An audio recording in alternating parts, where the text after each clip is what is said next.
ಮತ್ತೆ ಹೆಂಗೆ ಗೊತ್ತಾಗುತ್ತೆ? ಹಾಂ ಹಾಂ ಈಗ ಲ್ಯಾಬಿಗೆ ತಗೊಂಡೋಗಿ ಈಗ ಡಾಕ್ಟರ್ ಹತ್ರ ತಗೊಂಡೋಗಿ ನಾವು ಟೆಸ್ಟ್ ಮಾಡಿದ ಮೇಲೆ ತಾನೇ ಗೊತ್ತಾಗೋದು ನಮ್ಮ ಕಾಯಿಲೆ ಏನು ಅಂತ. ಹೌದು, ಬ್ಲಡ್ ಟೆಸ್ಟ್ ಮಾಡಿದ್ಮೇಲೆ ಗೊತ್ತಾಗೋದು. ಈಗ ತಗೊಂಡೋಗಿ ನಮ್ಮ ಮಣ್ಣು ಕೊಟ್ಟರೆ ಅದು ಲ್ಯಾಬಲ್ಲಿ ಟೆಸ್ಟ್ ಮಾಡಿ ಇಂಥ ಅಂಶ ಕಮ್ಮಿ ಇದೆ ಅಂತಾರೆ, ಆ ಅಂಶ ಹಾಕ್ಬೋದು ನಾವು. ಏನಿಲ್ಲ ನಾವು ಸಡನ್ಲಿ ಸುಮ್ಮನೆ ಮಾಡ್ಕೊಂತ ಹೋದ್ವಿ ಅಂದ್ರೆ ಅದ್ರಾಗ ಏನೋ ಕೊರತೆ ಇರುತ್ತೆ ನಮ್ಗೆ ಗೊತ್ತಾಗುತ್ತಲ್ಲ. ಹಾಂ ಹಾಂ. ಹಾಗಾಗಿ ನೀವು ಈಗ ಎಷ್ಟು ವರ್ಷಕ್ಕೊಂದ್ಸಲ ಮಾಡ್ತೀರಿ? ಒಂದ್ಸರಿ ಮಾಡ್ತೀವಿ, ಅವ್ರು 2 ವರ್ಷಕ್ಕೊಂದ್ಸರಿ ಮಾಡ್ತೀವಿ ಸಾಕು ಅಂತ ಹೇಳ್ತಾರೆ. ಹಾಂ ಹಾಂ.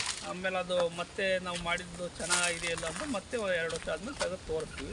ಮತ್ತು ಆ ಅಂಶ ಜಾಸ್ತಿ ಮತ್ತೆ ಯಾವ್ದಾದ್ರು ಕಮ್ಮಿ ಆಗಿದ್ರೆ ಮತ್ತೆ ಅದನ್ನು ನಾವು ಇದು ಮಾಡ್ಬೋದು. ನೀವು ಹಂಗೆ ಅದನ್ನು ಯಾವುದ್ರ ಮುಖಾಂತರ ಕೊಡ್ತೀರಾ ಸರ್? ಈಗ ಏನಾದರೂ ಕಡಿಮೆ ಆಗಿದೆ ಭೂಮಿಗೆ, ಅದನ್ನು ಯಾವುದ್ರ ಮುಖಾಂತರ ಕೊಡೋ ಅಂದರೆ ರಾಸಾಯನಿಕ ಗೊಬ್ಬರ ಹಾಕಿ ಕೊಡ್ತೀರೋ ಅಥವಾ ವಾಟರ್ ಸಾಲಿಬಲಲ್ಲಿ ಕೊಡ್ತೀರೋ ಅಥವಾ?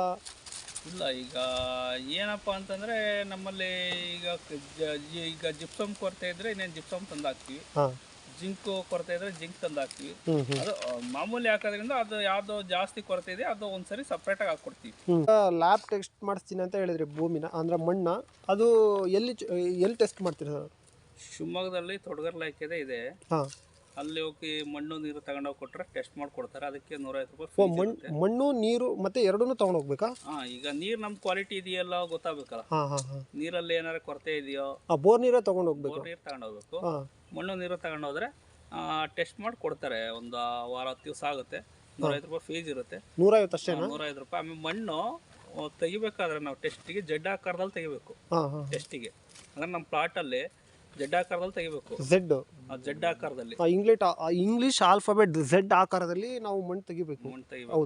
ಆಮೇಲೆ 5 ಗುಂಡಿ ಜಡ್ ಆಕಾರ ಅಂತಂದ್ರೆ ಅಲ್ಲೊಂದು ಇಲ್ಲೊಂದು ಸೆಂಟ್ರ್ ಪಾಯಿಂಟ್ ಒಂದು ಈ ಕಡೆ ಒಂದು ಈ ಕಡೆ ಒಂದು ಬರುತ್ತೆ. ಅದು 1.5 ಅಡಿ ಆಳ ಹಿಂಗೆ ಹೊಡಿಬೇಕು. ಹೊಡೆದು ಎರ್ಕೊಂಡು ಮೇಲಿಂದ ಕೆಳಕ್ಕೆ ಎರೆದು ತೆಗೆದು ಅದನ್ನ ತಗೊಂಡೋಗಿ ಕೊಡ್ಬೇಕು ಲ್ಯಾಬಿಗೆ. ಎಷ್ಟು ನೀವು ಎಷ್ಟು ತಗೊಳ್ಬೇಕು ಸರ್? 1 kg 2 kg ಈ ಥರ?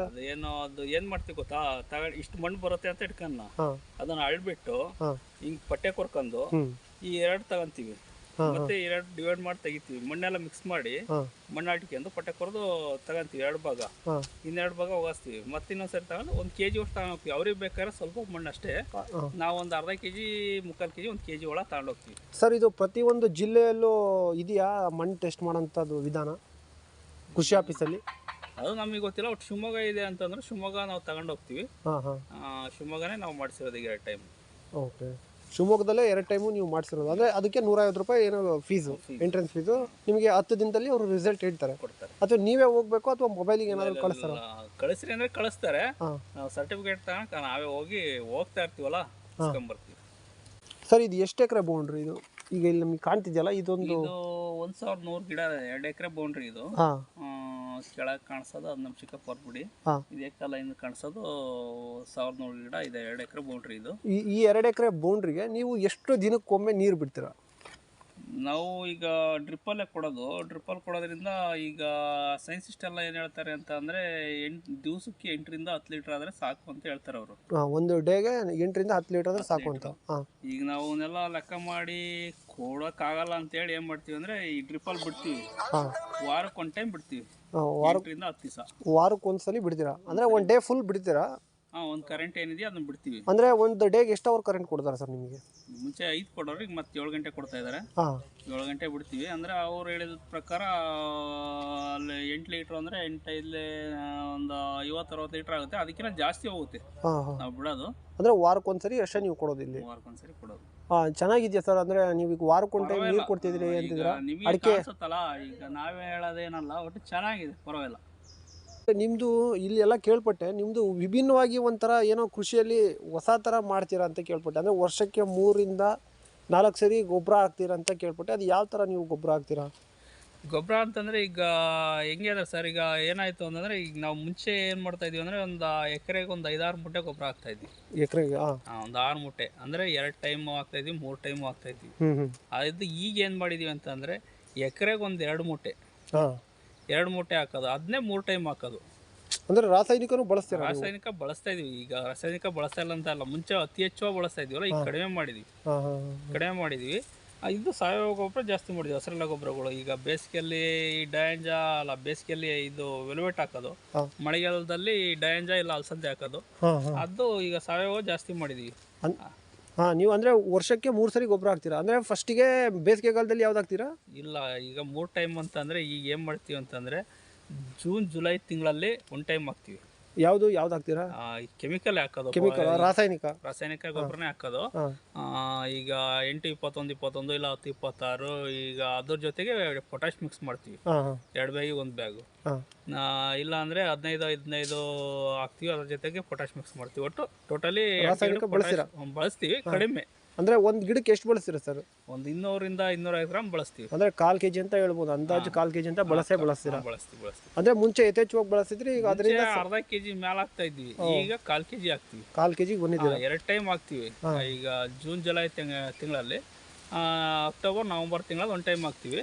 ಆಮೇಲೆ ಬೇಸಿಗೆಯಲ್ಲಿ ಯಾವ್ದಾರ ವಾಟರ್ ಸಾಯಬಲ್, ಈಗ ಜಿಂಕು, ಬೋರನ್ನು, ಅದು ಮಳೆಗಾಲದಲ್ಲೂ ಕೊಟ್ಟಿರ್ತೀವಿ.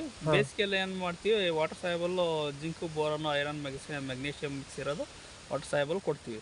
ಈಗ ಅಡಿಕೆ ಗಿಡ ಅಂತಂದ್ಮೇಲೆ ಜಿಂಕು, ಬೋರನ್, ಐರನ್ ಅವೆಲ್ಲ ಬೇಕೇ ಬೇಕು. ಯಾವ ಕಂಟೆಂಟ್ಸ್ ಕಮ್ಮಿ ಇದೆ ನೋಡಿ ಮಣ್ಣು ಟೆಸ್ಟ್ ಮಾಡಿಸಿ ಕೊಡ್ತೀವಿ. ಅಂದ್ರೆ ಟೆಸ್ಟ್ ಮಾಡಿಸ್ತೀರಾ ಸರ್ ನೀವು? ಮಣ್ಣು ಟೆಸ್ಟ್ ಮಾಡಿಸ್ತೀವಿ, 2 ವರ್ಷಕ್ಕೊಂದ್ಸರಿ ಟೆಸ್ಟ್ ಮಾಡ್ತೀವಿ. 2 ವರ್ಷಕ್ಕೊಂದ್ಸರಿ ಟೆಸ್ಟ್ ಮಾಡಿಸ್ತೀರಾ? ಕಡಿಮೆ ಬಳಸ್ತಿದ್ದೀನಿ ಅಂತೀರಾ, ಮತ್ತೆ ಹಸಿರಲ್ಲೇ ಗೊಬ್ಬರ ಮಾಡ್ತಿದ್ದೀನಿ ಅಂತ ಹೇಳ್ತಾರಲ್ಲ, ಈಗ ಒಂದು ಸ್ವಲ್ಪ ನಿಮ್ಮ ಅಡಿಕೆ ಗಿಡದಲ್ಲಿ ಫಲ ಯಾವ ತರ? ಈ ಫಲನೂ ಸ್ವಲ್ಪ ಹಳ್ಳುದ್ರದು ಅವೆಲ್ಲ ಕಡಿಮೆ ಆಗಿದೆ ಒಂದು. ಆಮೇಲೆ ಮರ ತುಂಬಾ ಹೋಗವು. ಅವಾಗ ಅಂದ್ರೆ ರಾಸಾಯನಿಕ ಜಾಸ್ತಿ ಬಳಸಿದ್ರೆ. ಈಗ ನಮ್ದೇ ಇನ್ನೊಂದು ಬೇರೆ ಪ್ಲಾಟ್ ಇದೆ, ಅದ್ರಲ್ಲಿ ಮರ ಹೋಗಿದಾವೆ. ಇದ್ರಲ್ಲಿ ನೋಡ್ರಿ ಮರ ಹೋಗಿಲ್ಲ, ನೋಡ್ರಿ ನೀವು ಹಂಗೆ ಮರ ಎಲ್ಲೂ ಹೋಗಿಲ್ಲ. ಅದು ಹಂಗಾಗಿ ಈಗ ಏನು ಮಾಡಿದೀವಿ ಅಂತಂದ್ರೆ, ಈಗ ಮತ್ತೆ ಎಲ್ಲ ಈ ಕಟ್ಟೋಕೆ ಎಲ್ಲವಕ್ಕೂ ನಾವು ರಾಸಾಯನಿಕ ಕಮ್ಮಿ ಮಾಡಿ ಆಮೇಲೆ ಕಲ್ಟಿವೇಶನ್ ಒಂದ್ಸರಿ ಮಾಡಿಸ್ತೀವಿ. ಕಲ್ಟಿವೇಶನ್ ಮಾಡಿಸಲ್ಲ ಅಂತಲ್ಲ, 1 ಟೈಮ್ 2 ಟೈಮ್ ಮಾಡಿಸ್ತೀವಿ. ಅಂದರೆ ಅದು ಉದ್ದೇಶಪಟ್ಟು ಕಳೆ ಐತೆ ಅಂತ ಮಾಡಿಸಲ್ಲ. ಈಗ ಇದನ್ನ ತೆಗಿಯೋಕೆ ಕಲ್ಟಿವೇಶನ್ ಮಾಡಿಸ್ಬೇಕು. ಕಲ್ಟಿವೇಶನ್ ಮಾಡಿಸ್ಲೇಬೇಕು. ಈಗ ವೆಲ್ವೆಟ್ ಬೀನ್ಸ್ ಹಾಕಿದ್ವಲ್ಲ, ಇದನ್ನ ತೆಗಿಯೋಕೆ ಕಲ್ಟಿವೇಶನ್ ಮಾಡಿಸ್ಬೇಕು, 1 ಟೈಮ್ ಆಗುತ್ತೆ. ಆಮೇಲೆ ಇದು ಡಯಾಂಜ ಹಾಕ್ತೀವಲ್ಲ, ಡಯಾಂಜ ತೆಗಿಯೋಕೆ 1 ಟೈಮ್ ಕಲ್ಟಿವೇಶನ್ ಮಾಡಿಸ್ಬೇಕು. ಅಂದರೆ 1 ಟೈಮ್ ಕಲ್ಟಿವೇಟರ್ ಓಡಿಸ್ತೀವಿ, 1 ಟೈಮ್ ಇದನ್ನ ಓಡಿಸ್ತೀವಿ, ರೋಟಾವೇಟ್ರು. ಮಳೆಗಾಲದಲ್ಲಿ ಮೇ ಜೂನ್ ತಿಂಗಳಲ್ಲಿ ರೋಟಾವೇಟ್ರ್ ಓಡಿಸ್ತೀವಿ. ಈಗ ಅಕ್ಟೋಬರ್ ನವಂಬರ್ ಇಲ್ಲ ಡಿಸೆಂಬರ್ ತಿಂಗಳಲ್ಲಿ ನಮಗೆ ಮಳೆ ಯಾವಾಗ ಕಡಿಮೆ ಆಗುತ್ತೆ ನೋಡ್ಕೊಂಡು, ಅವು ತಿಂಗಳುಗಳಾಗೆ, ಈಗ ನವಂಬರಿಗೆ ಮಳೆ ಕಮ್ಮಿ ಆದರೆ ನವಂಬರಲ್ಲಿ, ಡಿಸೆಂಬರ್ನಲ್ಲಿ ಮಳೆ ಕಮ್ಮಿ ಆದರೆ ಡಿಸೆಂಬರಲ್ಲಿ, ಈ ಟೈಮ್ ಯಾವ್ದಾರು ನೋಡ್ಕೊಂಡು 1 ಟೈಮ್ ಕಲ್ಟಿವೇಶನ್ ಮಾಡಿಸ್ತೀವಿ. ಸರ್ ನೀವು ಇದನ್ನ ಬೀಜನ ಎಲ್ಲಿಂದ ಪರ್ಚೇಸ್ ಅಂದರೆ ಕೊಂಡ್ಕೊಂಡ್ಬರ್ತೀರಾ? ಇದು ಏನು ನಿಮ್ಮ ಕೃಷಿ ಆಫೀಸಲ್ಲಿ ಸಿಗುತ್ತೋ ಅಥವಾ? ಇದು ಕೃಷಿ ಆಫೀಸಲ್ಲಿ ಸಿಗಲ್ಲ. ಇಲ್ಲಿ ನಮ್ಮ ಒಬ್ಬರು ರಿಲೇಟಿವ್ ಒಬ್ಬರು ಬೆಂಗಳೂರ ತಂದು ಕೊಟ್ಟರು. ಹೋದ ಸರಿ ನಮಗೆ ದಾವಣಗೆರೆ ಒಂದು ಅಂಗಡಿಯಲ್ಲಿ, ಔಷಧಿ ಅಂಗಡಿಯಲ್ಲೇ ಸಿಕ್ಕಿತ್ತು. ಸರಿ ಇಲ್ಲ, ಮಳೆಗಾಲ ಇಲ್ಲ, ಹಂಗಾಗಿ ನಮ್ಮ ಹತ್ರ ಸ್ಟಾಕ್ ಇಲ್ಲ ಅಂತ ಅನ್ನೋದಕ್ಕೆ ಬೆಂಗಳೂರ ನಮ್ಮ ರಿಲೇಟಿವ್ ತಂದು ಕೊಟ್ಟರು. ಅದು ಅವ್ರಿಗೆ ಗೊತ್ತು, ಅಂಗಡಿ ನಮಗೆ ಸರಿಯಾಗಿ ಗೊತ್ತಿಲ್ಲ, ಅವತ್ತು ನಮ್ಮ ರಿಲೇಟಿವ್ ತಂದು ಕೊಟ್ಟರು.